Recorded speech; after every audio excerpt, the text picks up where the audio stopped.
네, 안녕하세요. 3기 첫날입니다. 보고 싶었고요. 반갑고요. 소개는 없습니다. 예, 바로 시작을 할 건데 3기에 대해서 말씀을 조금만 드리고 멘탈을 조금 잡고 뭐 그러고 가시죠. 예.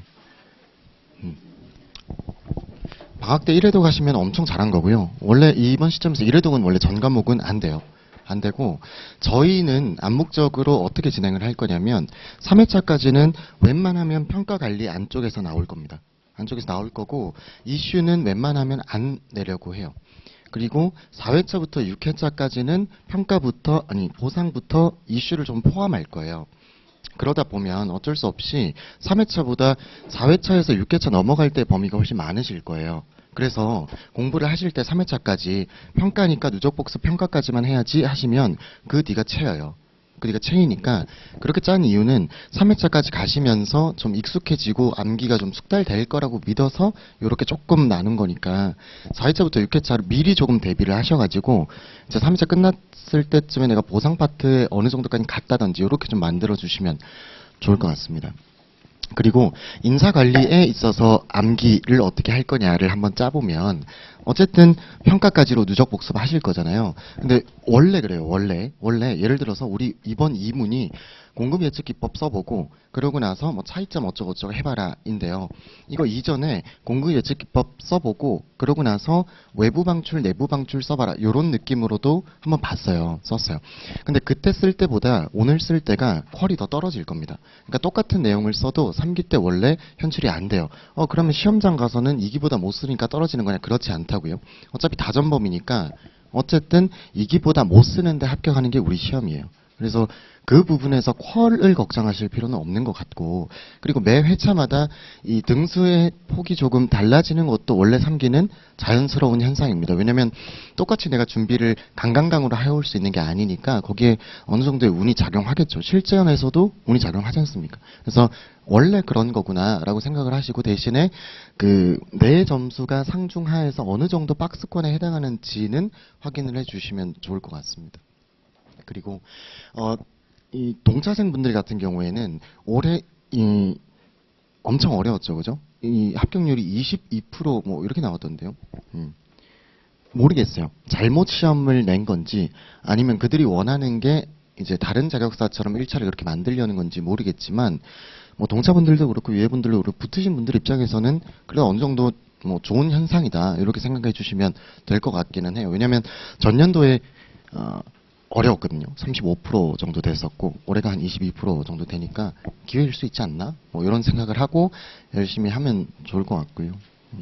그리고 헌동분들이 많이 떨어진 해거든요. 왜냐하면 그분들은 기대치가 전전년도 1차에 있으니까 그걸 보고 준비를 하다 보니 이렇게 저렇게 된 부분들도 있고 또 2차를 열심히 하던 동차분들일 경우에 1차를 조금 덜 했으니까 그런 경우도 있고 하니까 어찌됐건 올해 2차를 치시는 분들한테는 그래 좀 유의미한 부분이 될 수 있지 않나 이렇게 생각을 하고 어쨌든 다시 돌아와서 동차의 경우에 지금 3기 1회차에 내가 시험을 준비하는 퀄과 한 3기 한 4회차 3회차 때 시험 준비하는 퀄은 무조건 달라져요. 무조건 달라지니까 거기에 있어서 항상 멘탈이 털리거든요. 그래서 동차 합격하신 분들이 1차 치고 나서 2기 우육구역 하고 3기 1회차 때 분명히 찾아오세요.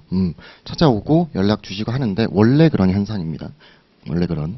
그리고 유해생 분들 같은 경우에는 생각보다 진도가 잘 안 나가죠. 그죠? 그때 저는 어떻게 했냐면 범위를 정해두고 쭉 보죠. 보는데 거기서 이번 주는 내가 이거 보고 이거는 정말 메인으로 보고 가야지 라고 가는 거예요. 대신에 예를 들어 MBO를 엄청 열심히 봤어요. 그럼 다면평가 그냥 제끼는 거냐? 그 말이 아니고 MBO는 좀 더 깊숙이 암기를 하고 현출하는 것까지 다 테스트해보고 다면평가는 외우려고 노력하고 이걸 아예 25점처럼 써보고 막 키워드 다 잡아보고 이러진 않는다는 거예요. 그렇게 해놓고 다음 주 가서는 MBO는 다르게 외우고 다면평가는 또 깊숙이 가고 요런 방식을 어느 정도는 체크를 해주시면 좋을 것 같습니다. 그리고 저희가 지금 이번 주 한번 외워보셨잖아요.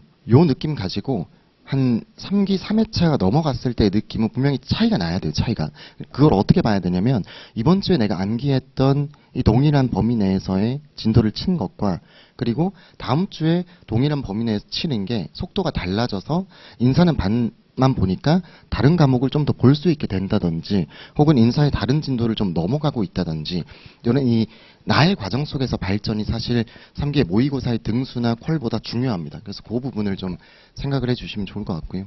그리고 뭐 이거 월화수목금 어떻게 보낼까요? 그건 자유인데 2차를 처음 준비하시는 분들의 입장에서 한번 이야기를 해보면 저는 그렇게 했어요. 저는 노인행경 이렇게 돌아가는 게 저한테는 잘 안 맞더라고요. 하루에 과목들을 이렇게 쪼개서 시간을 관리하는 데 있어서 제 능력이 부족했던 것 같아요. 그래서 저는 노동을 월요일 날 쭉 치고요.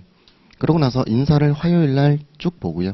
그리고 수요일 날 행정을 하루는 다 보지 않고 한 반나절 조금 이상 보고 나머지 경조 보고 금요일 날 세 과목 준비를 하고 그러고 나서 토요일 끝나고 뭐 체력 되면 조금 더 보거나 노동을 아니면 일요일 아침에 일찍 일어나서 쫙 보고 노동 끝나고 기절하고 뭐 이런 형태였던 것 같아요. 그래서 그렇게 짜시건 아니면 노인 행정 순으로 계속 가시건 이 방법이 정해져 있어야 쭉 밀고 나갈 수 있으니까 그 방법론을 이번에 한 번 한 거랑 다음 주 한 번 한 거랑 다르게 하셔가지고 확정 지으셔야 되는 것 같고요.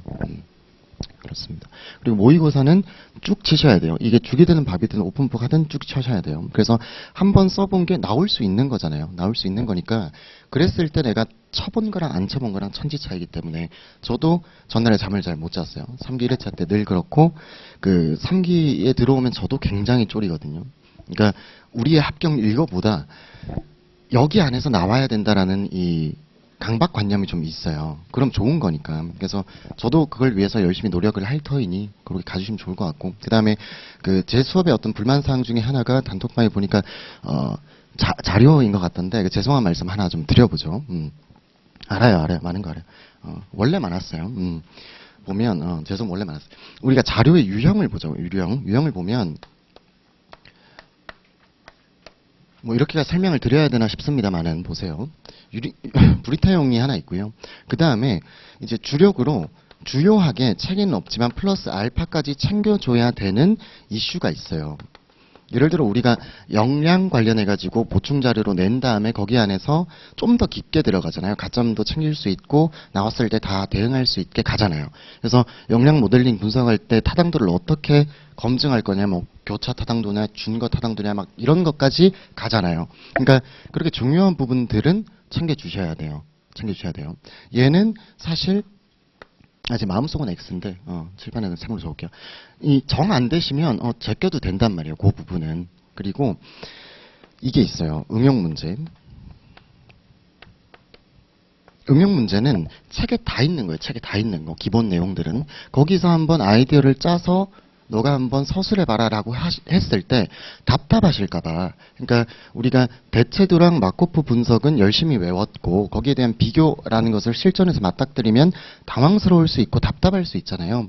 그 부분을 넣어놓은 건 그 부분을. 그러니까 자료의 양으로 본다면 요거 두 개로 좀 봐주시면 좋을 것 같고, 그리고 잘하시는 분은 사실 이거 빼면 요것만 남는 거니까 그렇게 생각을 하면 좀 합리적이지 않나 이런 생각을 하고 양적으로. 그 다음에 이 질적으로 챙길 때 어떻게 챙겨갈 거냐. 많아요. 양이 많아요. 이거 다 보면. 그럼 그걸 복습하는 날을 따로 정해가지고 봐도 빡치고 못 봐요. 압니다. 그러니까 어떻게 할 거냐면 우리가 회독을 해 나가실 거잖아요. 그럼 회독을 해 나갈 때 전 다른 과목도 이렇게 했어요. 우리를 보면 모고 모음이 하나 있고요. 그리고 보충과 목차가 있어요. 그럼 책을 펴놓고 요걸 그냥 저는 어딘가에 이렇게 달아놨거든요. 달아놓고 제가 직무관리를 가고 있으면 직무관리를 보고 있을 때 그 직무관리 파트에 나온 게 뭔지를 그냥 봤어요. 보고 여기서 예를 들어 메인으로 묻는 게 점수법과 요소비교법이면 책에 있잖아요. 그럼 따로 자료를 안 가요. 근데 거기서 응용 문제가 있을 수 있죠. 그죠? 그래서 이거 가지고 사내 공모제도랑 엮어봐라 라고 한다든지 절차상에 있어서 문제점이 뭔가를 물어본다든지라고 할 때 이런 방향으로 내가 이렇게 풀 수 있는 거였어라고 기억이 나면 목차라도 떠오르면 그 자료로 돌아가지 않아도 됐던 것 같아요. 왜냐하면 시험에 나와도 그렇게 비벼서 쓰면 맞는 거니까. 그럼 60점 넘게 나올 수 있단 말이에요. 틀리기만 안 쓰면. 그 부분은 모두가 약하기 때문에. 그래서 그렇게 가고 아니면 모르겠다 싶으면 그때 찾아보는 쪽으로 가주시는 게 훨씬 나아요. 그러고 나서 이 진도를 나갈 때 얘들은 안 보는 거죠. 안 보고 나중에 이 브리타만 날 잡아가지고 그냥 눈으로 바로 치우는 거예요. 그렇게 하는 게 가장 확률상 그리고 효율적으로 공부할 수 있는 복습 방법이 아닐까 이렇게 생각을 하는 겁니다. 그래서 그렇게 좀 봐주시면 될 것 같아요. 그러니까 다 안 봐야 된다 그게 아니거든요. 어쩔 수 없어요. 인사 관리가 어쩔 수 없어요. 이해 좀 해주세요. 뭐 저라고 뭐 계속 주고 싶어 주겠습니까, 그죠? 아니 이게 절대 막 무책임하게 막 그런 의도로 드리는 게 아니기 때문에 좀 곱게 봐주시면 좋을 것 같아요. 그런 의미에서 이번에 기출 한번 좀 보시죠. 기출.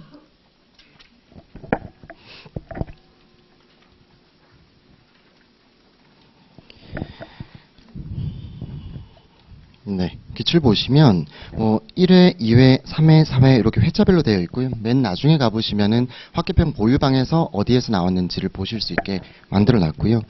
1회차부터 쭉 보는 건 좀 넘어가도록 하고요. 어려웠던 문제나 한번 좀 봐보시죠. 2페이지 가시면 요건 준비할 겁니다. 제 11회차 2002년에 보면 2-1문 종업원 지주제 주식매입 청구권 비교 서술해봐라 이런 거 있고요. 그러고 나서 1문과 그 세 번째 문제를 한번 봐보자고요. 평생 직장에서 평생 고용 시대로 바뀌어가고 있는데 이에 대한 대처 방안을 정부, 기업, 개인 차원에 관하여 논하시오 제 11회차 요거잖아요. 요거 우리 비슷한 문제 풀었던 거 뭐 기억나십니까? 그렇죠. 던롭의 노사관계 시스템에서 각 주체들의 대응 방안, 전략적 선택이다. 요거랑 유사한 거죠. 그죠? 그래서 그렇게 좀 만들었던 문제인 거고, 그 밑에 있는 거는 자료로 갖고, 그 다음 마지막 줄 보시면 현재 외국인 근로자에 대한 제도적 문제점과 그 해결 방안에 대하여 약술하시오인데, 이게 이전 시험의 성격이라서 제도적 문제점을 다루는 거예요. 경지사의 노사관계론 이런 것처럼. 근데 우리는 요거는 한번 정리는 할 겁니다. 요거는. 국제가 또 나오겠냐. 뭐, 안 나올 것 같아요. 안 나올 것 같은데 그거 하나 남아서 이제 3개 중에 한 번 정리를 할 거다 이렇게 봐주시면 될 것 같고요. 그 다음에 나머지는 한번 쭉 편하게 보시고 어디로 가시냐면 4페이지 가보시죠.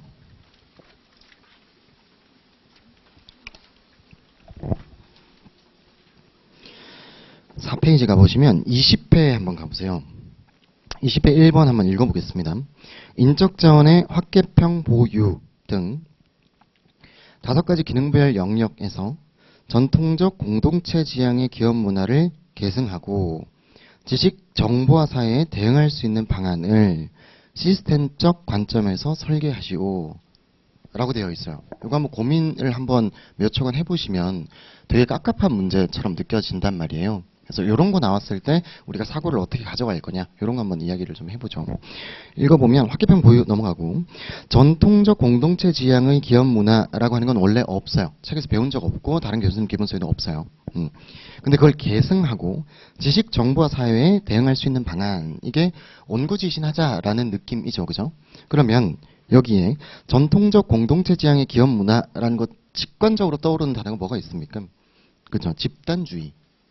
우리나라의 집단주의 혹은 사람 중심 인사관리 혹은 뭐 장기 근속 이런 게 좀 떠오르시지 않습니까? 그러면 된 거예요. 그 다음에 지식 정보화 사회는 우리 알잖아요. 지식과 정보가 중요한 사회다. 그래서 그 두 가지가 부가가치를 창출하는 데 있어서 매우 중요한 요소가 되는 것이다. 라는 거지 않습니까? 거기에 대응할 수 있는 방법. 그러면 이 급변하는 기술 속에서 어떻게 나아갈 거냐. 지금 현대의 인사관리 어떠냐. 여기에 반대되는 거 말하면 되는 거잖아요. 그럼 뭐겠습니까? 개인주의 그리고 직무중심 HR 뭐 이런 거를 이야기를 하면 되겠죠. 그죠? 그래서 그 각각에 대해서 대응할 수 있는 방안이니까 장점을 두 가지를 동시에 취할 수 있는 방안을 한번 어떻게 마련하라고요? 시스템적 관점에서 적합성 있게 설계 한번 해봐라. 이런 거란 말이죠. 그래서 이때 당시에도 난이도가 매우 높았고 불만이 많았던 문제로 알고 있어요. 그럼 우리가 방금 이야기한 그 정도의 두 축을 잡아놓고 그러고 나서 확보, 개발, 평가, 보상, 유지를 써주면 되죠. 그러면 평가는 어떻게 쓰면 되겠습니까? 예를 들어보면 한번 생각을 해보면 평가는 원래 사람 중심이 가지고 있는 장점은 집단성이잖아요. 그럼 평가를 할 때 부서별 혹은 뭐 사업부별 평가를 함과 동시에 지식 정보화 사회니까 개인적으로는 어떻게 봐야 돼요? 거기에 있는 개별 KPI를 발라내가지고 평가를 한다든지 혹은 절대평가와 상대평가를 혼합한다든지 뭐 이런 이야기를 좀 해줘라. 이런 이야기 하는 거죠. 그죠? 그리고 확보는 또 뭐라고 지어낼 수 있겠습니까? 이거 지어내는 문제인데 뭐라고 지어내겠습니까? 집단주의, 장기근속, 사람 중심 이런 건 다 인재관이 어떻게 돼요? 인재관이 조직 문화 중심이 좀 강했고 그리고 그냥 똑똑한 애 뽑았죠. 그럼 조직 문화를 고려하는 건 좋은 거고 그냥 똑똑한 애 뽑는 건 안 좋은 거잖아요. 그럼 우리가 직무와 관련된 확보 우리 이야기 했었어요. 뭐였죠? NCS 같은 거였죠. 그러니까 그런 직무 관련 선발 도구를 사용해가지고 고려하는데 집단주의나 조직 문화 잘 고려해서 그 둘을 양자를 함께 고려해서 뽑자. 요런 이야기 하자는 거죠. 그죠? 그래서 직무 중심 인재관과 조직 문화 중심 인재관을 함께 고려하자. 요런 이야기를 해봐라. 이런 것들이었습니다. 그래서 문제가 나오면 이렇게 좀 고민을 해보자 라는 거고 2번 편하고요. 3번 본 김에 한번 보면 팀 단위 성과평가의 필요성 요소 단계를 설명하시오 되어 있는데 요런 거는 이제 느낌 온다. 그죠? 팀 평가에 대해서 우리 정리 한번 했으니까 필요성은 당연히 상호 의존성 관련된 거고 혹은 개인 평가의 문제점들 때문에 나오는 거고 이런 거 하시면 되고요. 그 다음에 요소는 평가 관련된 요소니까 평가 내용, 책임 단위 이런 것들 이야기해 주시면 되는 거고 그럼 평가 내용 뭐가 있었습니까? 팀, 업적 평가, 능력 평가 이런 거 있었죠. 그죠? 뭐 음직성을 평가하겠다. 개별 구성원의 능력의 합을 평가하겠다. 이런 거 봤었고요. 그 다음에 단계라고 되어 있으니까 이건 절차일 텐데 이것도 이제 평가 관리의 대절차를 한번 보면 된다. 그죠? 목표를 설정하고 거기에 따른 성과 수준을 설정하고 거기에 따라서 이에 대한 KPI 보고 그 KPI에 대한 수준 설정하고 평가하자. 뭐 이런 식으로 팀 KPI를 짜면 되겠다. 이런 거였고요. 그 다음에 비슷한 문제로 22회차 한번 내려와 보시면 1번 한번 볼게요. 최고 경영층의 조직 관리 방식을 협력적, 경쟁적에 따라서 확계평 보유가 다를 수 있다. 이에 대한 특징을 각각 논하시오. 이게 원래 표가 들어있었거든요. 표가. 그럼 여기서 협력적, 경쟁적은 뭘로 보면 되겠습니까? 이것도 답이 없어요. 답이 없어요. 그러면 협력적은 아까 말한 것처럼 집단주의, 뭐 연공성 이런 거 보면 되고 경쟁적은 개인주의, 성과주의 이런 거 봐주면 된다. 그죠? 거기에 따라서 대치되게 짜도 되는 거고 아니면 심리적 계약으로 끌고 가겠다라고 하면 관계적이냐 뭐 거래적이냐 이렇게 봐도 되는 거고 어떤 두 축을 잡건 대치되게 말만 되면 밀고 나가면 틀리지 않는다라는 거예요. 그 다음에 23회 한번 보시면 이것도 나온 지 꽤 됐으니까 최근 기업에서 일어나는 구성원의 자발적 이직의 개념원인 긍정적, 부정적, 효과적인 관리 방안에 대한 논하시오를 제가 이거를 따르게 엮어가지고 한번 낸 적이 있어요. 그죠? 2기 때 풀어봤죠. 그죠? 고령화의 자발적 이직이라든지 거기에 대한 직무 배태성이라든지 이런 것들 그때 우리가 무조건 자발적 이직 방지한다 이렇게 가면 절대 안 된다 그랬어요. 자발적 이직은 나오면 항상 적정 이직률을 보고 그에 대한 관리 방안을 짜주는 거다. 이거 잡아주면 되는 거죠. 그죠? 그 다음에 24회차 한번 보시면 기업은 해외활동에 대한 인력 주로 본국인 현지인 하고 있는데 장단점 이야기하고 확계평 보이만 써봐라인데 이것도 50점이잖아요. 이전 문제의 트렌드가 굉장히 두리뭉실하게 이야기를 하는 거예요. 뭐를 써라가 아니라 이것 써라 라고 해버리는 거예요. 근데 이게 작년도에는 세분화돼서 나오잖아요. 그러니까 우리는 적어도 이제는 인원도 많기 때문에 채점하기 위한 어떤 그 기준들이 늘 필요하거든요, 이제는. 그래서 문제가 아마 써라라고 나올 거니까 이런 부분에 대해서 어디까지 써야 되냐를 크게 걱정하시지는 않아도 되는 것 같아요. 3기에서는. 그러니까 정내가 들어가면 나가면을 못 쓰겠다라고 하면 부담을 좀 버리셔도 된다는 거예요. 실제 시험에서도 그걸 안 써도 점수는 분명히 나오니까. 그 다음에 또 넘어가 보셔가지고 또 애매하게 보시는 게 27회차 한번 보시죠. 과학적 관리론, 인간관계론 이건 넘어가고요. 2번 보겠습니다. 노사공동결정제도의 기본 사고사상, 구조, 기능에 관하여 설명하시오가 이제 고시촌에서 아예 준비를 안 한 논점이었고요. 대부분 한 3줄만 보고 들어갔단 말이에요. 아예 안 본 경우들도 많았고. 그럼 이런 문제가 실제 시험에서 우리도 애매한 게 나오면 어떡할 거냐. 뭐 사내근로복지기금에 대하여 서술해 보시오. 생뚱맞게 이러면 어떡할 거냐. 요런 거거든요. 그러니까 그런 게 나왔을 땐 어차피 동시다발적으로 한숨이 나올 거고 동시다발적으로 요 답안 쓸 시간쯤은 페인이 멈춰 있을 거예요. 그때 뭐라도 써야 되니까 우린 뭐 할 거냐면 보세요. 얘가 어디에 해당하는지를 보는 겁니다. 노사공동결정제도는 어디에 해당합니까? 그렇죠. 경영 참가고요. 의사결정 참가잖아요. 그럼 들어가면 경영 참가와 관련해서 적어주시면 되는 거고요. 그러고 나서 노사 공동 결정 제도. 안면 타당도가 있죠. 노사 공동이 결정하나 보다 밀어넣고. 그 다음에 기본 사고 사상 배운 적 없어요. 그럼 이거 뭐 할 겁니까? 협력적이다. 산업 민주화를 실현할 수 있다. 요런 이야기 하는 거예요. 그런 걸로 비벼넣고. 사회주의 이런 거 쓰면 안 됩니다. 그 다음에 구조 모르니까 제껴요.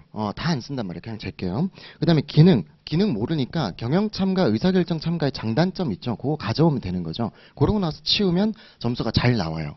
근데 뭐가 걱정스럽냐면, 모르는 게 나왔네. 버리자. 그러면 안 돼요. 그러면 밀려난단 말이에요. 그렇기 때문에 방금 말한 것처럼 아는 걸로 마른 오징어도 쥐어짜면 물이 나오죠. 그죠? 그래서 그렇게 해가지고 내면 어떻게든 점수가 나오니까 이런 브리타는 걱정하지 말자는 거예요. 방금 예를 든 김에 제가 이제 한 재작년까지는 욕심을 보충에 더 많이 내가지고 막 백과사전처럼 사내근로복지기금 막 이런 거 이상한 거 하고 했는데 안 할 거예요 올해. 근데 그게 뭔지만 생각을 해보면 사내근로복지기금이래. 만약 이게 나왔어요. 그럼 이제 이것도 사내에서 근로자들에게 복리후생인 거죠. 그죠? 를 해주기 위해서 기금, 돈을 모았나 보다. 끝. 이렇게 하고 지어서 쓰자는 거예요. 그죠? 그럼 복리후생과 관련된 개념, 목적, 장단점 뭐 어쩌고 저쩌고 쓰면 되잖아요. 그러니까 그런 거고 굳이 막 이야기 했으니까 해보면 이게 나중에 이제 설치하실 때가 있을 거예요. 노무사 일을 하다 보면. 그럼 사내에서 기금을 조성하는 한 법안이 있어요. 사내근로복지기금과 관련된. 그래서 사내근로복지기금 만들면 여기에 기금 형성하기 위해서 법인에서 출자를 해요. 출자를 하고요. 그럼 여기에 복리후생 우리가 알고 있는 엔가는 거 다 들어간다고 보시면 됩니다. 그럼 이것을 근로자에게 해주면 뭐가 되냐? 비용 처리가 된다는 거예요.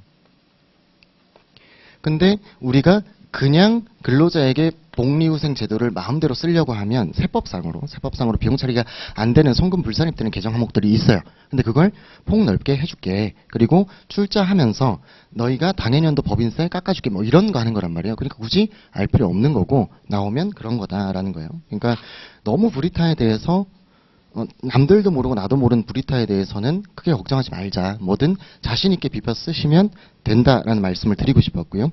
그 다음에 3번 이거 한번 보신 적 있을 텐데 여기 안에 어쩌고 저쩌고는 사실 이런 문제 너희가 모를 거니까 내가 충분히 설명해 주는 거야 라는 거예요. 그래서 교수님이 그렇게 설명을 해 주셨고 문제를 한번 읽어보면 제1단계 서류심사를 대체하여 온라인 AI 채용 시스템을 도입하였을 경우 이 시스템이 가진 선발 도구로서의 장점을 타신수실에서 설명하고 이 시스템의 지속적 활용이 향후 A사의 조직 문화의 강도와 창의성에 미칠 영향에 관하여 각각 설명하시오. 어려운 문제입니다. 어려운 문제예요. 그리고 이게 3문에 나왔기 때문에 더 어려웠죠.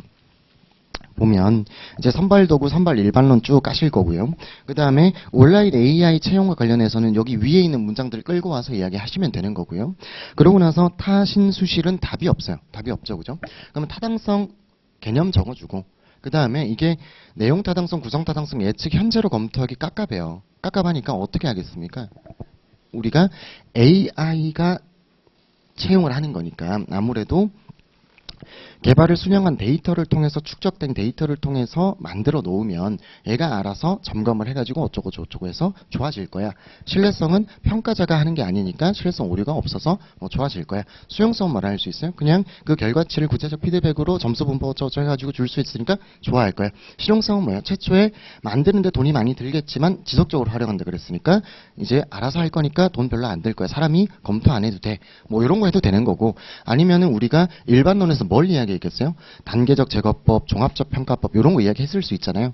그럼 그 두 개 끌고 와가지고 온라인 AI 채용 시스템 하면은 여기 앞단에서는 얘가 하고 있으니까 시간이 주니까 우리 종합적 평가법으로 갈 수 있게끔 될 거다. 나머지 절차들도 AI가 한다면 내가 하는 게 아니니까 그냥 종합적 평가법으로 하면 되는 거 아니냐. 그러면 타당도가 당연히 높아진다. 이런 이야기를 할 수도 있는 거고요. 이제 일종으로 줄인다. 이런 이야기로. 그 다음에 여기가 문제인데 조직 문화의 강도와 조직 창의성에 미칠 영향에 관하여 설명하시오. 이거 경주하시는 분들은 그냥 쓰시면 되죠. 그죠? 조직 문화 쭉 적어놓고. 그러고 나서 조직 문화의 강도라고 하는 거 우리 했어요. 그죠? 폐쇄적 조직 문화, 강한 조직 문화, 조직 문화의 강도가 높다. 다 같은 말이고 그게 뭐라고요? 한 방향으로 생각하고 행동하는 게 조직 문화가 강한 거다. 이렇게 했잖아요. 그죠? 조직 문화가 뭡니까? 문화, 규범, 가치관, 행동, 양식 등을 모두 총괄하는 개념이니까 그게 강하다는 건 구성원이 한 방향으로 움직인다라는 걸 의미하는 거죠. 그래서 그 강도와 창의성에 대하여 미칠 영향인 거죠.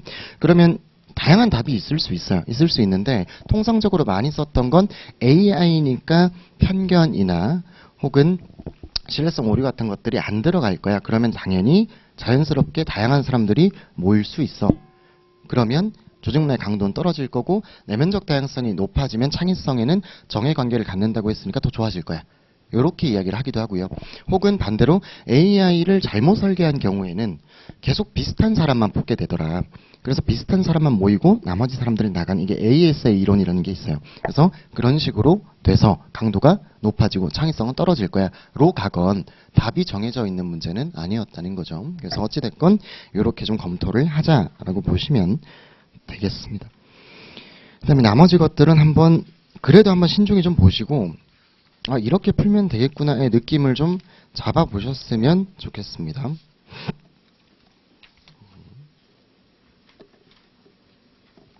그 다음에 1문 가볍게 보시죠. 가볍게.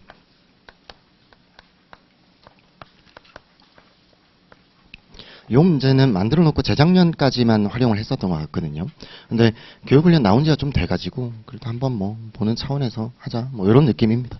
그래서 들어가면은 다양하게 쓰시면 돼요. 우리가 알고 있는 벨커의 인적 자본의 축적이라든지 혹은 반의의 경쟁 우위라든지 아니면 심리적 계약이라든지 뭘 쓰건 간에 쓰시면 됩니다. 그래서 무형자산으로 중요하다. 인적자산 개발해가지고 성과 높이는데 이때 교육훈련 좋다. 이런 거 해도 되고 아무거나 다 써도 되고 알아서 쓰시면 돼요. 단 요거는 들어가면 힘을 줄 필요가 전혀 없는 문제니까 한 반 페이지 정도만 되게끔 쓰고 넘어가는 거죠. 양이 많으니까. 그러고 나서 계획활동 이렇게 가셔도 되고요. 그럼 이때 여기서 안 털었으면 꼭 뭘 털어야 돼요? 그죠? 교육훈련의 개념 털어야죠. 그죠?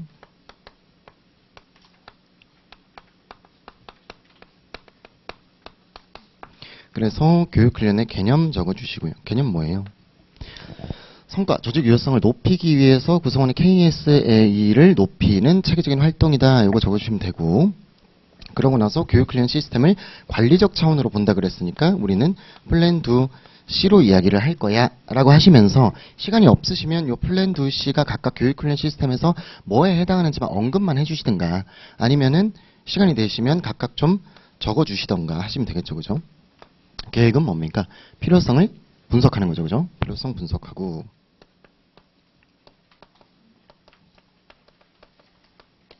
그러고 나서 뭐 하는 거예요?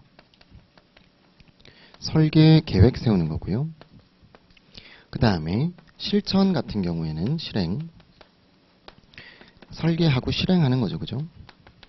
이때 뭐가 일어나도록 해야 된다라고 책에 있냐면 전이가 일어나도록 하자 이런 거 되어 있거든요. 그거 그냥 좀 적어주면 디테일이 살겠다라는 거고 통제의 경우에는 그래서 여기 말한 김에 전이가 일어났는지 성과가 향상됐는지 구성원의 능력이나 동기부여가 높아졌는지 이런 것들을 우리가 판단하게 되더라. 이 정도만 그냥 언급만 해주셔도 좋지 않을까 싶어요. 그러고 나서 계획활동에서 필요성 분석이죠. 그죠? 필요성 분석 왜 하는 겁니까? 필요성 분석 말 그대로 뭘 가르쳐야 될지를 규명하기 위한 거예요. 가르칠 게 없으면 안 가르칠 거고 가르칠 게 있다면 그걸 할 거니까. 그래서 교육 내용의 규명입니다. 요거 우리가 수준 세 가지다라고 했죠. 그죠? 첫 번째가 조직이고요. 두 번째가 직무고요. 세 번째가 개인이죠. 그죠? 그럼 조직은 뭐예요? 생산성, 매출액 등 조직 전체와 관련된 지표가 뭔가 이상할 때 혹은 뭐입니까?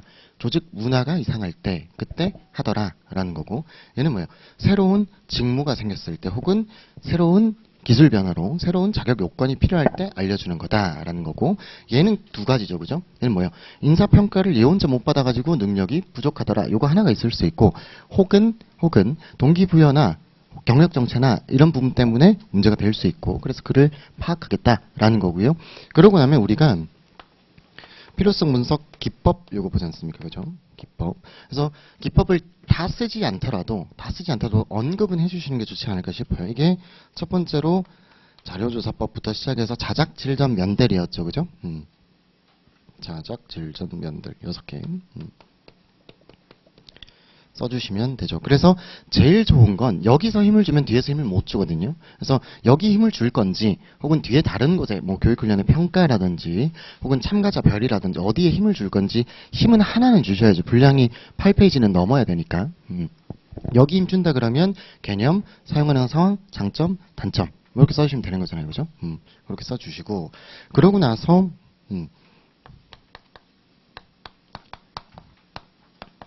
실천 파트를 가시면 되죠. 그럼 교육훈련 시스템에서 실천 파트라고 하는 것의 개념은 그 안에 미시적인 부분을 보는 것을 의미하고 이것은 요소가 내참기실로 이루어져 있더라. 로 봐주시면 되는 거고요. 그럼 여기서 내용 가는데 내용은 첫 번째 우리가 알고 있는 역량이 있고 두 번째가 태도가 있더라 라고 봤었죠. 그죠? 그럼 역량 개념은 적어줘야죠. 개념 적어줘야 되고 여유가 되면 뭐 할 수 있어요? 좀 테크니컬하게 뭐 측정 가능성, 개발 가능성, 행동성 이런 거 이야기를 해도 좋은 거고 그러고 나서 뭐 아니면은 역량 모델링이 선제되어 있어야 된다.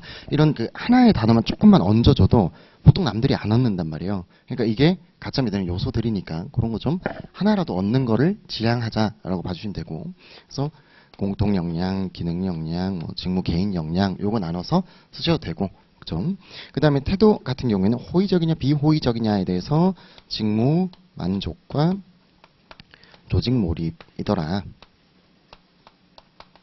이렇게 봐주시면 되고 그러고 나서 참가자 기법 엮어서 그냥 같이 써버려도 좋을 것 같고 아니면 떼셔도 되고 여기에는 답이 없어요.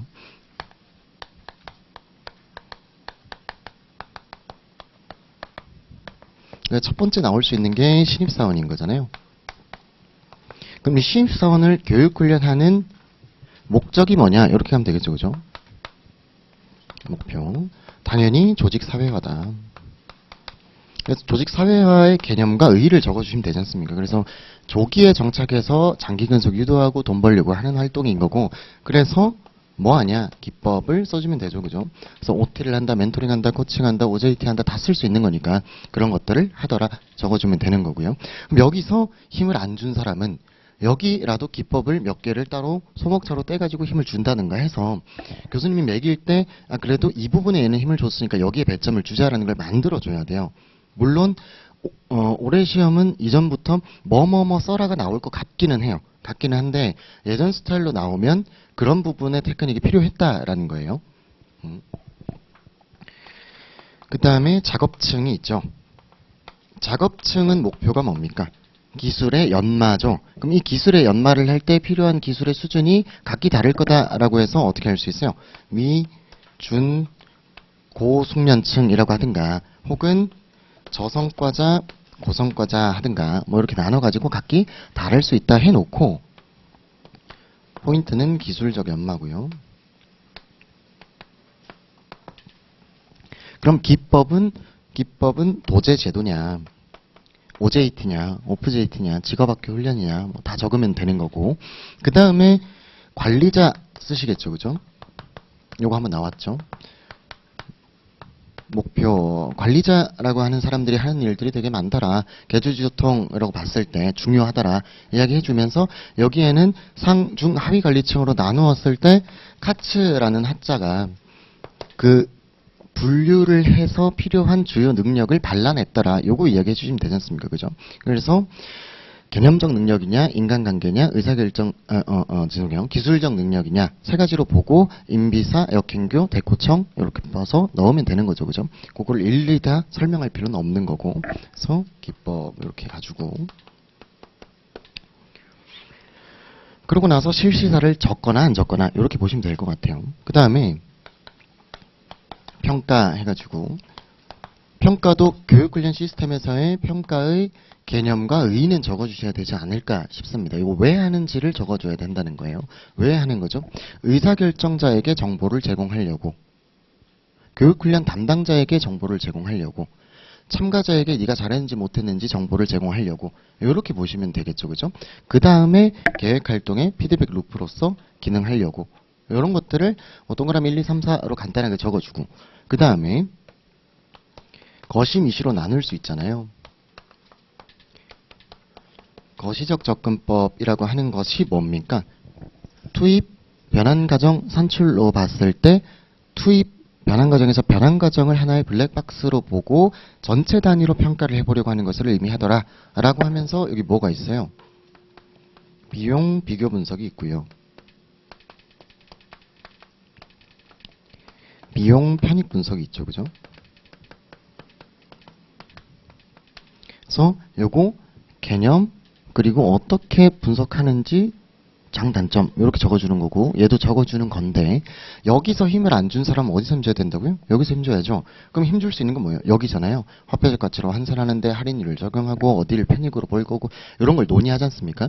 그런 것까지 다 적어줘야 되는 거고 앞에서 자작질전 면들이나 혹은 여기서 힘을 많이 준 사람은 여기에 대한 개념, 장점, 단점 적어주고 넘어가면 되는 거고 분량상 이렇게 좀 유도리 있게 해주시면 좋을 것 같아요.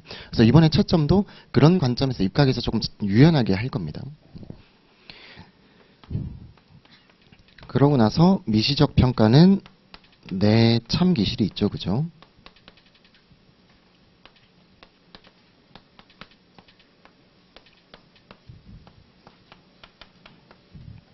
그래서 내용은 뭡니까? 우리 학실성으로 외우자 이렇게 했어요. 학습 효과, 실무 적용 가능성, 성과에 어떻게 적용되는가, 기여하는가 이거 보자고 했고요. 그 다음에 참가자의 경우에는 잘 선발됐는가. 그래서 이거 할 때 행복해하냐. 그래서 학습 효과는 어떠하냐. 그러고 나서 실제로 전이가 돼서 성과 향상에 적용이 되느냐. 커크 패트릭처럼 그걸 한번 평가하자라고 봤고요. 기법은 뭡니까? 기능적 측면을 한번 볼 거고 경제적 측면을 한번 볼 거고 이렇게 나눴었고 실시자는 뭐예요? 참가자와 실시자와의 제 관계를 한번 볼 거고 조직과 실시자의 관계를 한번 볼 거고 이렇게 가져가서 각각 개념을 적어주면 끝나고 이렇게 되는 거죠, 그죠? 그러고 나서 여유가 되시면 거시미시 이외에 우리 기출된 거 ROI라든지 혹은 커크패트릭이라든지 골든스타인이라든지 이런 거 적어주시면 되는 거고 이렇게 양이 좀 많은 문제였어요. 그래서 내가 어디에 힘을 줬는가, 힘을 충분히 줬는가 요거 좀 봐주시면 되고 소목차는 빠지지 않아야겠다. 이렇게 좀 봐주시면 돼요. 그쵸, 힘드시죠? 2기 때보다 확실히 표정들이 힘드신 것 같은데 잘하고 계신 겁니다, 그게. 그 건강관리 꼭 하시고요. 그리고 그 외생 요인들에 내 멘탈이 아작나지 않도록 나만 생각하셔야 됩니다. 이제부터는 아주 조그만한 이기주의, 그러니까 건전한 개인주의와 아주 조그만한 이기주의 정도로 해서 60일만 그렇게 살면 되잖아요. 그렇게 하시면 돼요.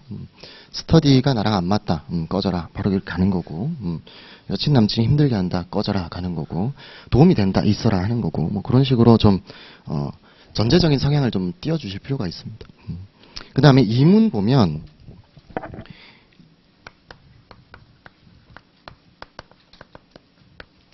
이문이 문제가 이래요. 여성 인력의 뭐라고요? 사내 공급 예측 기법을 서술하고 대체도와 마코프 분석을 비교하시오. 인데 뭐라고 했냐면 차이점을 쓰시올 거예요. 아마 문제가. 그러니까 공통점을 굳이 안 써도 되고 쓰면 좋은 거고 이런 느낌입니다.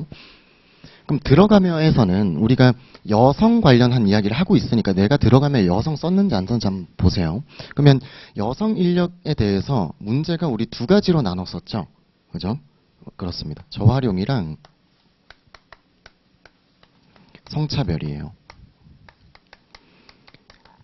그리고 이와 관련돼 가지고 곁다리로 뭘 봤냐면 파이프 이론이라는 게 있고 그 다음에 직장과 가정 간의 신화가 있죠, 그죠? 일가정 양립이 다가 아니라는 소리고 그리고 수적으로 많다고 해서 다가 아니라는 소린 거고 그죠? 그래서 이런 것들은 다 잘못된 거고 그래서 어떻게 해야 되냐면 벡게른스하임 이야기 하죠, 그죠? 하입의 명제더라. 그러니까 성역할이라고 하는 것은 후천적인 것이다. 우리 활용 잘하고 차별하면 안 된다. 그런 의미에서 우리가 뭐라고 해줘야 돼요? 항상 잘하자라고 하는 건 앞으로 답안에 그냥 모르겠으면 전략적이라고 붙이시면 돼요. 여성 인력을 전략적으로 활용하기 위해서 혹은 더 풍부하게 가겠다. 전략적, 체계적 뭐 이런 거 붙이시면 다 맞는 얘기예요. 그러니까 여성 인력을 전략적으로 활용하기 위해서 우리는 사, 내, 외 공급을 볼 필요가 있는데 이하에서 요거 볼 거다. 요렇게 내려가시면 되지 않겠습니까? 그러고 나면 공급 예측 기법이죠. 상위 개념 좀 적어 주셔야 되는 거죠. 그죠? 인적 자원 계획의 개념. 개념 적으면서 절차 같이 적으면 되죠. 그죠? 그러고 나서 공급 예측 적어 주시면 되죠. 미래 특정 시점에 우리가 보유하게 될 인력의 공급받을 수 있는 인력의 사회, 사내의 질적, 양적 측면을 모두 파악하는 활동이에요. 그렇죠? 그 다음에 거기에 대해서 기법 이렇게 써주시면 되고 기법을 직접적으로 물었으니까 충분히 써주셔야 되는 거고 그럼 기능 목록은 뭡니까? 기능 목록은 속인적 요소를 보는 거죠. 그죠? 그래서 사내에 있는 뭘 보는 거예요?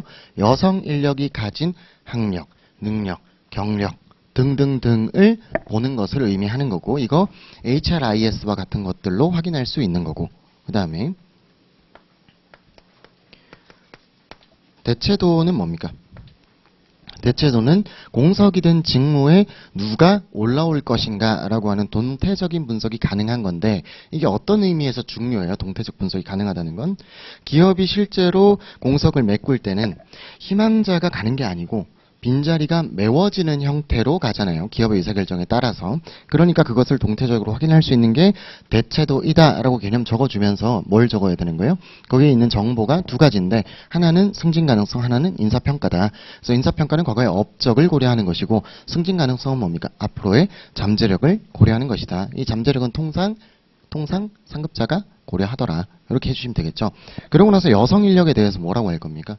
공석이 된 직무에 올라갈 수 있는 여성 인력의 공급이 어떻게 분포되어 있는지 따라서 이게 균형적인지 불균형적인지 문제도 파악할 수 있을 거다라고 보시면 되겠다. 그죠?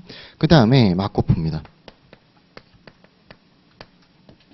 마코프 잘 적자 했어요. 잘 적자. 그래서 웬만하면 절차도 좀 적어주시자. 여기까지 했었죠. 그죠? 절차가 빠지지 않았는가 한번 고민해 보셨으면 좋겠고 여기서 개념 적을 때 우리 뭐 하자고요?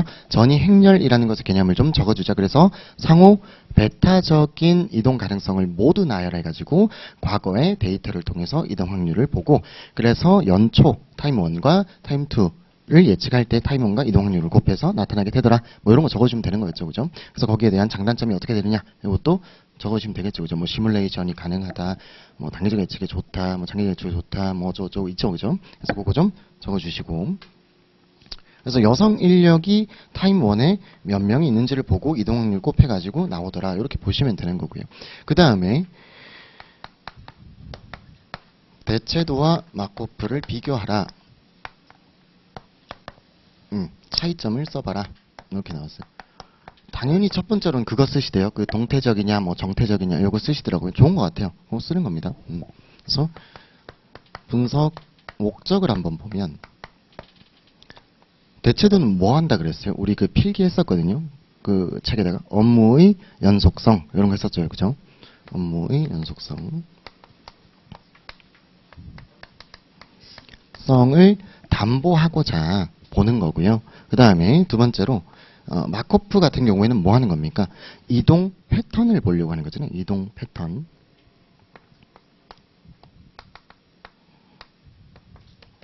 이걸 보려고 하더라. 그 다음에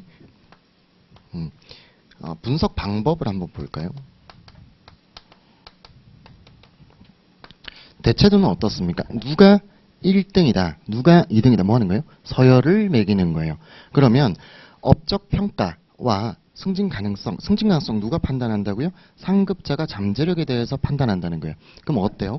이게 결국에는 정성적 판단이 들어가는 건데 그러니까 주관의 개입 여지가 있는 건데 마코프 분석이라고 하는 것은 얘에 비해서 어떻습니까? 수학적 모델입니다. 그리고 더 말하면 확률론적 모델을 통한 계산을 하더라. 이렇게도 볼 수 있는 거고요. 그 다음에 활용 데이터를 보면 대체도는 뭐예요? 각 개인의 특성을 보는 거고요.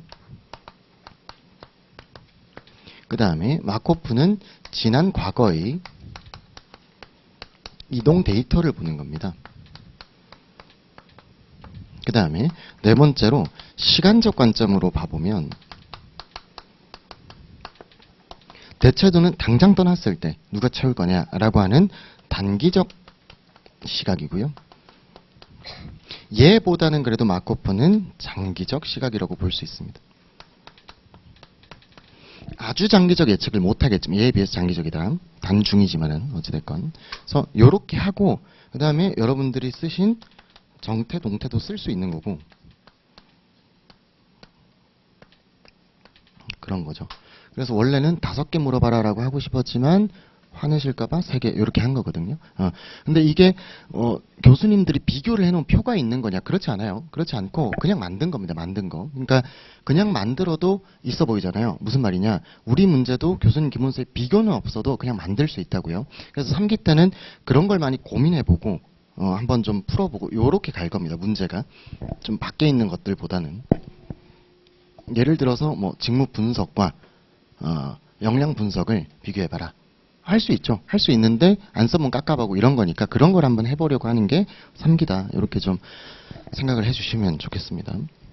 그 다음에 3문은 간단하게 가는데요. 싫어하시는 걸 많이 쓰셨더라고요. 감마, 베타, 알파, 감마 A, 감마 B, 쓰고 그건 물어본 게 아니었죠, 그죠? 그건 뭐였습니까? 그거는 인식 수준과 관련된 거였고요. 그 다음에 개입의 유형은 뭐였습니까? 개입의 유형은 인간관계와 관련된 개입이냐, 기술 구조적 개입이냐, 인적자원 관리와 관련된 개입이냐, 전략적 개입이냐 이런 거였거든요. 그러니까 수준을 묻지 않았으니까 굳이 안 쓰셔도 되고 내가 너무 여유가 된다 쓰시면 좋고 이런 느낌입니다. 그래서 일부러 기술 구조적 개입으로서 BPR 이렇게 했는데 수준 쓰셔서 조금 아쉬움이 있었어요. 그리고 싫어하시니까 조직 개발 한번 간단하게 보시죠. 그러니까 리마인드 하는 차원에서요.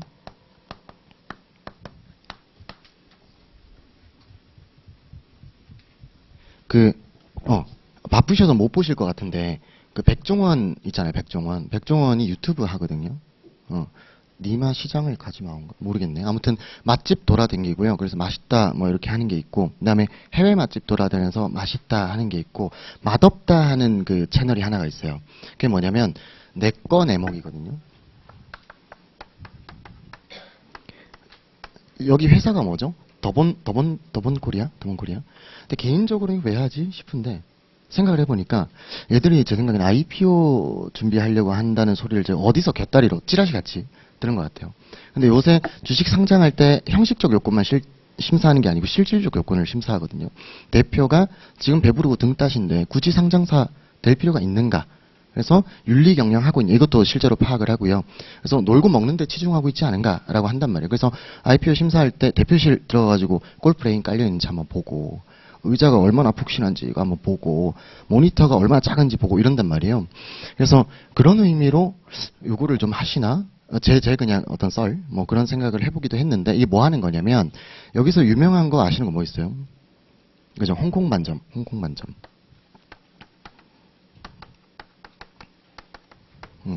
홍콩 반점이 프랜차이즈인데 가맹점주들이 지 맘대로 해갖고 맛이 제각각이더라. 그러니까 1번이고, 옛날에 아주 옛날에는 맛있었는데 지금 개맛없다. 이게 이제 2번이에요. 그래서 뭐 하냐면 그 한강 둔치 어디에다가 스타렉스 세워놓고 조폭처럼 숨어가지고 그냥 거기다가 그냥 불시에 주문을 하는 거예요. 안 말하고 주문을 한 다음에 먹어요. 먹는데 짜장면 들었는데 이렇게 떡이 시루떡처럼 이렇게 딱 들려요. 안 펴지는 거죠. 그리고 꼬바로우 먹었는데 고기는 이만한데 그 튀김이 이만해요. 그래가지고 어쩔 줄 몰라 하는 이런 게 있어요. 걔 경영자잖아요. 그분 경영자잖아요. 그분 높으신 분. 근데 그분이 경영자인데 이걸 보니까 무슨 문제가 있어요? 성과가 박살이 났어요. 고객 만족이 전혀 안 돼요. 그 다음 또 뭐가 있어요? 점주들 여러 군데를 돌아다니면서 먹었는데 다 개판이에요.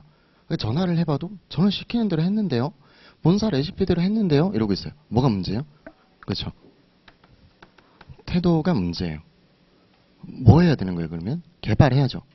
이게 조직 개발입니다, 조직 개발. 근데 이걸 지금 어떻게 했어요? 직무 수준으로 필요성 분석한 게 아니고, 개인 수준으로 역량 평가한 게 아니고, 업적 평가한 게 아니고, 조직 전체에 홍콩 반점, 더본 코리아가 아작이 났더라는 거예요. 새마을 식당도 마찬가지고, 안 좋은 회사처럼 보이지만 좋은 회사인데, 근데 아무튼 그렇다라는 거예요. 그럼 이거에서 뭐가 나온 거예요?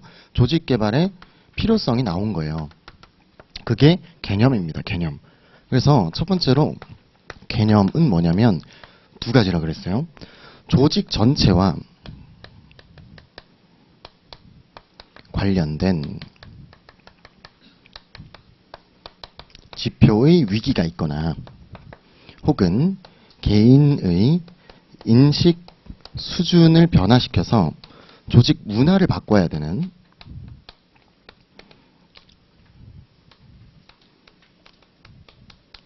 변경의 필요성이 있거나 필요성이 있을 때 이것을 체계적으로 개발하는 것 이렇게 붙이시면 돼요. 그러니까 보충절에 있는 개념이 정 안 외워지면 이렇게라도 비벼 쓰세요. 이거 보고 얼마나 기뻤는지 조직개발 설명할 마음에 엄청 기뻤어요. 그 다음에 의의를 한번 봐보면 이게 어떻게 되는 거냐면 조직개발은 왜 하는 거라고요? 결국 문제가 이렇게 있을 때 구성원의 인식의 변화를 시켜요. 구성원의 인식 변화를 시켜서 그에 따라서 조직 유효성을 높이려고 하는 거잖아요. 그죠? 이게 개념이랑 똑같죠. 그죠? 그럼 이때 이 인식 변화를 가져가려고 할 때 뭐가 있는 거예요? 인식 변화 수준이 있는 거예요. 그게 알파, 베타, 감마 A, 감마 B 요렇게 보는 거예요. 이렇게 어느 정도 깊이까지 얘들을 두들 팰 건가라는 개념으로 들어가시면 된단 말이에요. 그 다음에 그래서 조직 유효성으로 넘어가야 되는데 이때 이 기법들은 뭘 가져간다고요? 보세요. 계획적인 변화예요.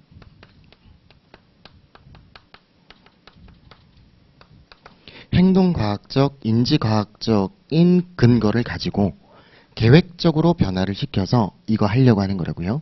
그럼 이때 이 계획적인 변화라고 하는 건 조직의 적극적인 개입이 이루어지는 것을 의미합니다. 조직의 적극적, 계획적 개입이에요. 즉 뭐 하는 거예요? 바텀업이 아니고 탑다운으로 경영자가 너희들 정신 차려라 라고 하는 거라고요.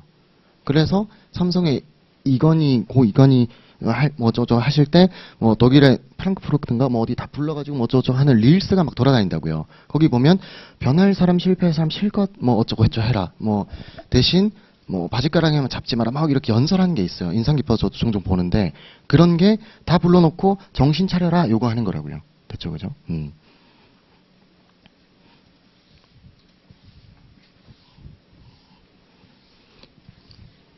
그러면 이 적극적 계획적 개입이라고 하는 것의 유형이 네 가지더라. 이렇게 보는 거예요. 이렇게 이게 이번 시험 문제였던 거고 요거는 사실 안 써도 되는 거고 이렇게 봐주시면 되죠. 그죠? 그래서 이게 싫어하시니까 마지막으로 하죠. 알파 변화는 뭐라고요? 패러다임 내에서요. 동일한 패러다임 내에서 개인의 수준 변화예요. 수준 변화. 그러니까 어떤 일을 능력치가 좀 좋아졌다. 요거 이야기하는 거고. 그걸 내가 지각하는 것을 의미하는 거고. 그 다음에 베타는 뭐라 그랬죠? 패러다임 내에서 의미 변화라고 했어요. 의미 변화. 그러니까 이 일을 하는 게 굉장히 중요해졌다. 요 과업이 중요해졌다라고 느끼는 걸 의미하더라라는 거고. 그 다음에 감마 A는 뭐였습니까? 패러다임의 모습이 변하는 거다라고 했어요. 그죠? 그러니까 생성자 중심이라고 하는 패러다임은 동일한데 거기 안에서 원가 절감할 거냐 혹은 품질 관리할 거냐라고 하는 거였고, 그 다음에 감마 B는 패러다임 자체가 변하는 것을 의미했어요.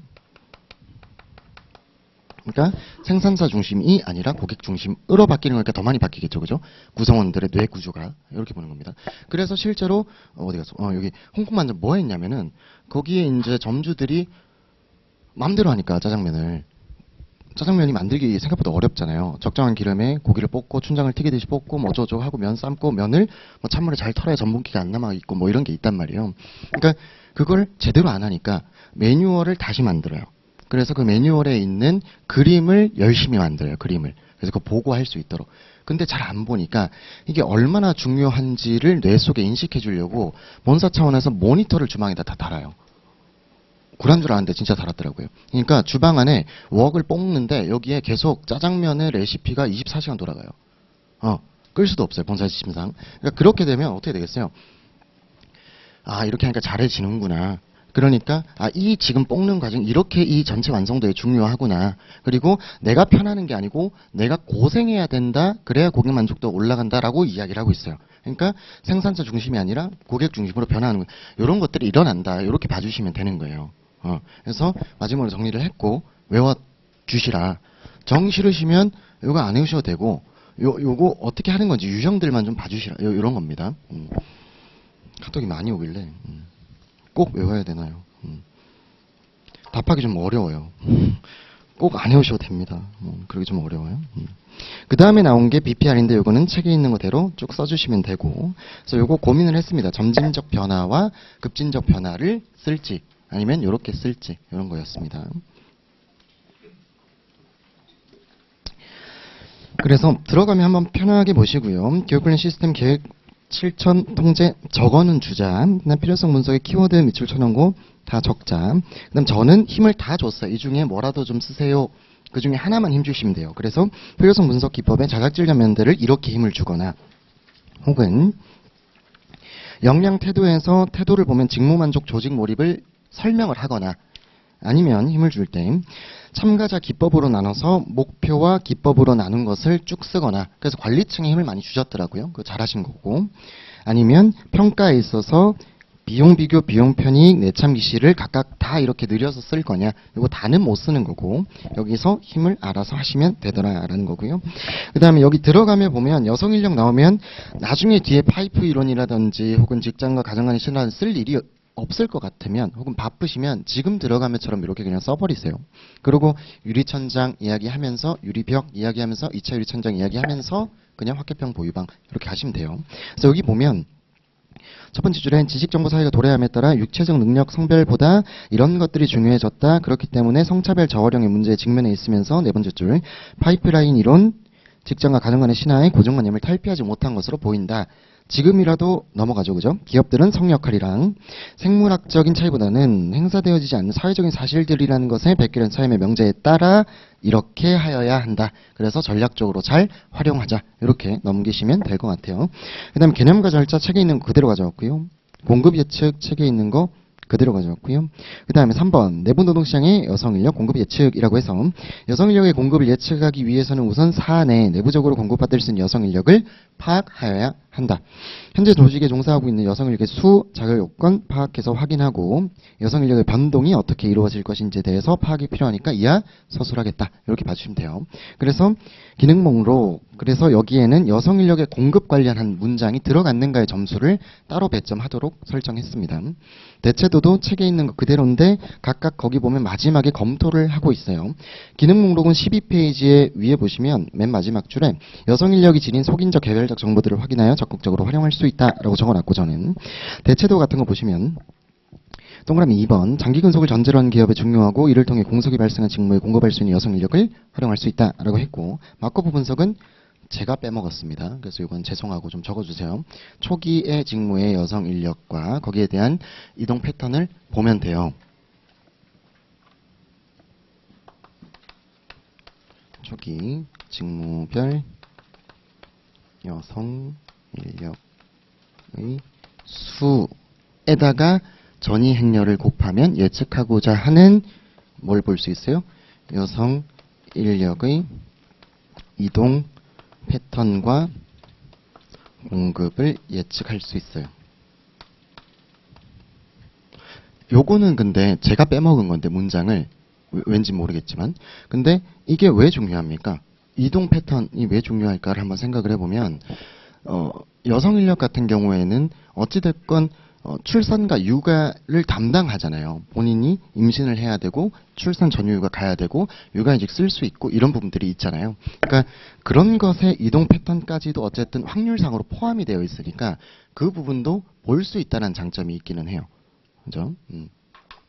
나머지 기법에서는 그런 것들까지는 확률적으로 볼 수는 없으니까. 그 다음에 차이는 아까 앞에서 이야기한 것처럼 가보시면 활용 목적, 업무 연속성이냐, 이동 패턴이냐, 분석 방법, 성적 판단을 통한 우선순위냐, 수학적 모델이냐, 시간적 관점에서 당장 채우는 단기적이냐, 혹은 그에 비해서 장기적이냐, 사용 데이터는 개별 직원의 능력, 경험, 장제력이냐, 과거 인력, 이동에 대한 과거의 자료를 가지고 하느냐라고 했고요. 나가면은 그래서 다시 한번 이야기를 했어요. 여성 인력의 자격 요건을 기능 목록으로 확인하고 상해 직무의 공석 발생 시 이것을 공정하게 판단해서 빈자리 메우는데 우선순위 결정할 수 있고 여성 인력 이동 데이터를 통해서 저활용 또는 차별의 문제가 없는지 장기적으로 여성 인력의 이직, 직무간 이동을 확인하여 전략적 활동 계획을 수립해야 할 것이다. 이렇게. 그 다음에 기억이 잘 안 나시겠지만 연기 들으신 분들은 교수님 기본서에 공급 예측에 두 가지가 더 들어있기는 했어요. 그거 한번 보면 여기 빈도 분석, 추세 분석이 있더라라는 거예요.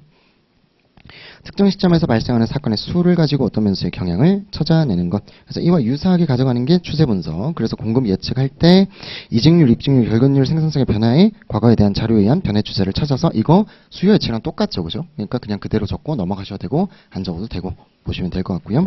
그 다음에 조직 개발은 했는데 너무 싫어하시니까 외울 것만 한번 다시 한번 보면 들어가면 한번 봐주세요. 두 번째 줄에 구성원의 가치관, 태도, 신념 해서 그 밑에 줄에 조직 유효성. 그죠? 그 다음에 분위기가 침체되어 있거나 위기상을 극복하는 임팩트. 이거 보시고. 그래서 조직개발의 개념 가보시면 세 번째 줄에 계획적인 개입. 계획적인 개입. 그 다음에 거시적, 미시적 변화. 이건 쉬운 거예요. 거시적은 조직이 변하는 걸 말하는 거고요. 미시적은 개인, 팀이 변하는 걸 말하는 거예요. 그래서 조직개발의 의의는 편하게 좀 보시고 아까 이야기한 거대로 이해하시면 되고요. 조직개발 기법의 개념, 요것도 계획적인 개입, 요것만 좀 키워드 잡아두시고 16페이지 계획적인 개입만 잡아두시고 그 다음에 네 가지 유형, 인지과정이냐, 기술구조냐, 인적자원이냐, 전략적이냐, 뭐다, 그래서 뭐 하는 거다. 요거 한 줄 한 줄만 하셔도 괜찮을 것 같아요. 네, 그렇죠. 그렇습니다. 그래서 여기까지 하고 5분 안 쉬어도 되죠. 네, 안 쉬고 그냥 5분 쉬시고 가시죠. 5분 쉬고 가겠습니다.